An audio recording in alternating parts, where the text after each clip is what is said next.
Hai, balik lagi. Kan kita tadi udah belajar nih tentang sejarah sebagai ilmu. Nah, sekarang kita akan belajar mengenai sejarah sebagai peristiwa. Apa aja sih yang bakal kita pelajari di materi sejarah sebagai peristiwa? Yang pertama, itu jelas pengertian. Pengertian. Yang kedua, itu adalah syarat. Jadi syaratnya maksudnya gimana? Syarat adalah kayak gimana sih sesuatu itu bisa disebut sebagai peristiwa sejarah gitu. Apakah semua kejadian bisa disebut peristiwa sejarah? Nah, itu nanti akan kita bahas di syarat. Lalu ada ciri, berarti maksudnya adalah ciri sejarah sebagai peristiwa. Oke, pertama kita akan bahas mengenai pengertian dulu ya. Pengertian sejarah sebagai peristiwa itu apa sih? Jadi, pengertian sejarah sebagai peristiwa adalah kejadian, kenyataan, dan aktualitas yang benar-benar terjadi dan berlangsung di masa lalu sehingga benar-benar objektif. Jadi ini tuh yang benar-benar kejadian, bukan yang katanya atau kayaknya kayak gitu. Nah, jadi sejarah sebagai peristiwa itu dia kejadian yang harus benar-benar terjadi, benar-benar berlangsung dan benar-benar udah gitu di masa lalu. Oke, terus tadi kan kita bahas tentang syarat nih. Apa sih syaratnya sebuah peristiwa itu bisa disebut sebagai peristiwa sejarah? Oke, yang pertama,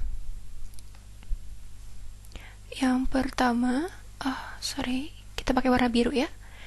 Yang pertama itu objektif. Objektif? Emang ada yang subjektif? Maksudnya gimana sih objektif? Oke, jadi objektif maksudnya adalah peristiwa didukung oleh fakta yang menunjukkan peristiwa tersebut benar-benar terjadi.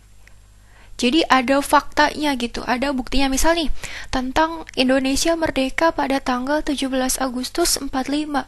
Faktanya apa? Ada foto, ada rekaman, ada suara gitu kan. Nah, itu berarti fakta. Lalu yang kedua, itu unik. Unik Unik tuh apa sih? Beda dari yang lain. Itu yang kalian pahami. Maksudnya unik dalam peristiwa sejarah itu tidak ada peristiwa lain yang sama dengan peristiwa yang terjadi di masa itu. Loh, tapi kalau misalnya 17 Agustus kan kita selalu ngerayain kemerdekaan. Iya, tapi kan bukan di waktu yang sama dengan orang yang sama dan momen yang sama. Contohnya gini teman-teman. Misalnya nih, teman-teman itu menghanyutkan sebuah bunga tuh apa ya? Sekuntum misalnya. Teman-teman menghanyutkan sekuntum bunga anggrek misalnya di sungai. Itu percobaan pertama. Percobaan kedua juga sama. Mungkin peristiwanya itu sama menurut teman-teman karena kita sama-sama hanyutkan si bunga anggrek itu. Tapi apakah bunganya sama? Enggak kan? Apakah waktunya sama? Enggak kan? Dan apakah airnya sama? Enggak kan? Nah, itu yang disebut unik. Tapi peristiwa sejarah tidak sesederhana itu.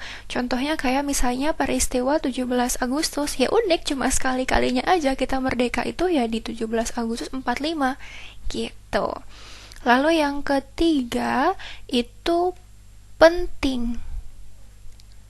Penting itu maksudnya gimana? Berarti dia itu memiliki arti dalam perkembangan bisa ilmu pengetahuan, teknologi, dan kehidupan berbangsa. kehidupan berbangsa, bermasyarakat juga. Contohnya misal kayak kelahirannya Putri Charlotte gitu. Untuk masyarakat Inggris ya penting banget. Apakah akan sama dirayakannya kayak hari kelahiran kamu atau aku? Ya enggak, karena kita masih apa tuh gitu ya. Jadi penting itu dia punya arti dan punya pengaruh. Nah, itu gampangnya kayak gitu.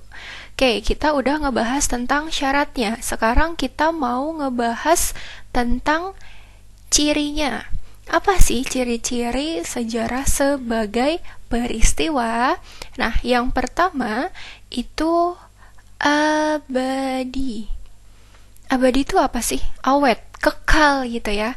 Jadi peristiwa itu kekal, tidak berubah-ubah dan tetap dikenang sepanjang masa. Dan tetap dikenang. Contohnya kayak misalnya kecelakaannya Putri Diana gitu. Apakah akan sama dengan kecelakaan di depan RT kamu? Ya enggak gitu, karena peristiwanya itu kekal gitu. Abadi dan tetap dikenang. Terus kayak misalnya peristiwa Rengas Dengklok gitu, itu kan ya abadi dan tetap dikenang. Sebagaimana kita tahu itu peristiwa tanggal 16 Agustus gitu. Lalu yang kedua itu unik. Unik maksudnya hanya terjadi sekali. Hanya terjadi sekali. Atau kalau di bahasa keren ya, di bahasa sejarahnya itu namanya Ein Malik. Bukan Zain Malik ya. Ein Malik itu hanya terjadi sekali. Tapi bukannya katanya sejarah itu berulang ya? Sejarah berulang itu peristiwanya mirip, tapi kan nggak sama persis gitu loh. Jadi maksudnya di sini hanya terjadi sekali, itu tidak ada peristiwa yang benar-benar sama persis. Yang ketiga itu penting.